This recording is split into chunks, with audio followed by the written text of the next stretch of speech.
I'm up at 5:30 in the morning. I'm wearing Hoth battle gear because I'm going to Salt Lake City, Utah for the Sundance Film Festival. At the time, booking a 7 a.m. flight seemed like a good idea. Now I'm not so sure.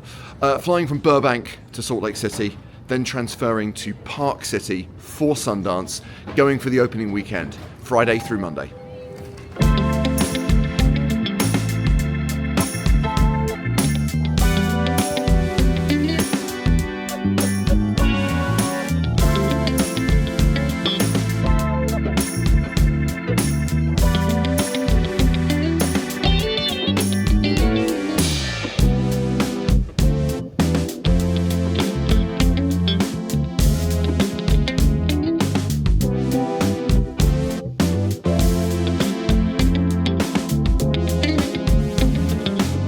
So this is Main Street Park City, which has hosted the Sundance Film Festival since its inception in 1981. This is actually going to be the last Sundance in Park City. In 2027, it moves to Boulder, Colorado. So there's a very special vibe, a slightly bittersweet vibe to this year's event. By the way, I'm not going to bore you with a history lesson about Sundance, but suffice to say, it is something of huge importance. And if you want to know more about the significance and legacy of the Sundance Film Festival, check out the links in the video description.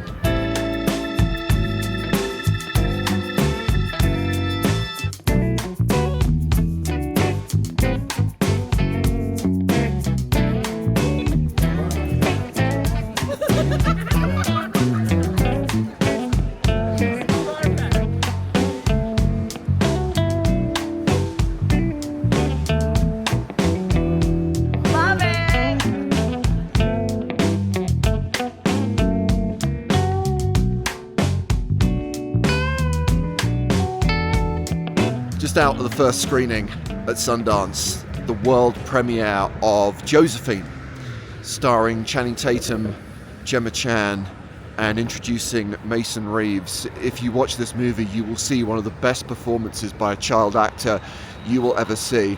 The movie is outstanding. The performance is incredible. But I'm going to warn you, it's a tough watch. It is emotionally draining. At times it's emotionally devastating.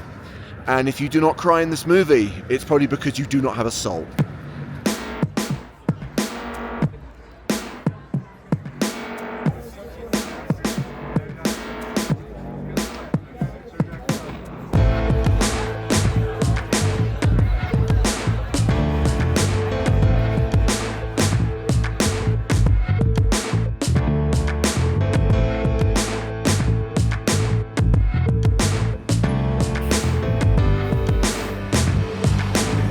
Saturday, second day at the Sundance Film Festival, and it started with a screening of the documentary Silenced at the Ray Theatre.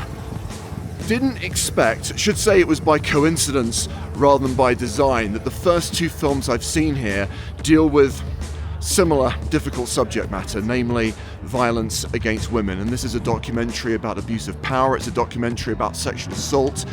It is a very difficult to watch film, it is a very powerful film. One thing I should say about seeing films at festivals, seeing films here at Sundance, is that the cast and crew are often in attendance, and normally, immediately after the screening, you get a Q&A session with the filmmakers. This film could not have existed had it not been for Jennifer Robinson and her co-author Dr. Kei Oyoshi's incredible book, How Many More Women, also titled Silence Women in the UK. It's not published in the US yet, but... No, it hasn't been published in the US yet, but I hope it will be. You need it. Well, at this point I should highlight that I'm not here alone. Michelle is in the industry, so I guess I'm your plus one? Something like that, yeah. But you've been coming to Sundance for years. I mean, this is a huge part of your life, this festival. Yeah, I've been coming off and on since I think 2002 or 2003, and I was a volunteer, and then I was seasonal staff, and then I was full-time staff, their in-house counsel, and it's really like how I kind of learned about the business of entertainment. Cool. I mean, this particular Sundance, with it being the first since Robert Redford died, and with it being the last one at Park City, seems like a big turnout. Seems like a lot of people have come back maybe after a few years away. Yeah, I think so. I mean, I missed the last couple of years, but I was determined not to miss the last year in Park City. And I wanted you to experience Yes. Park City because, like you said, it's a big part of my life. And the traffic definitely shows that it's been packed. Yeah. Okay, so Sunday hasn't exactly gone as planned because we were meant to go to a screening of the musical starring Rob Lowe and we missed it. Now I want to be clear, this is not because we went to the UTA party last night, got too drunk and overslept. It's because the traffic today was horrific and we just realised we weren't going to make it to the Eccles Theatre in time. And this is something you discover about Sundance at Park City, is everything's quite disparate.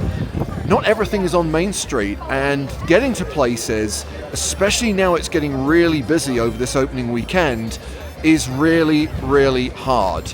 But we did get to go to Brunch with the Brits, which was an event celebrating all of the British talent, all the British filmmakers and British productions that are showing at Sundance.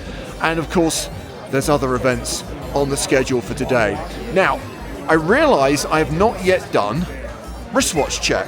I like to wear special watches for special occasions or special events. So for the duration of Sundance, I am wearing the Vacheron Constantin Overseas Dual Time.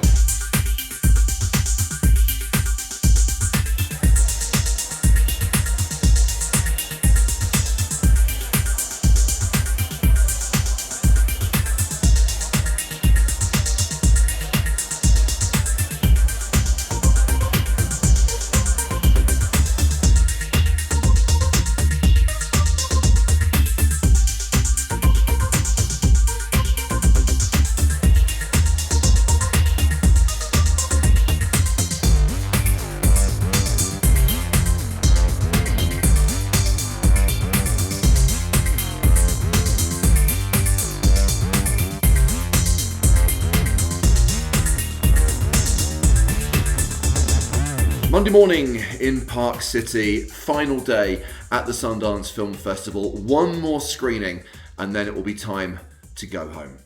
By the way, this is where we were staying. This is our one-bedroom apartment at the Marriott's Summit Watch, right at the bottom of Main Street. Great location. However, I think the cost of this place for 3 nights was the same I used to pay for renting an apartment in London for an entire month.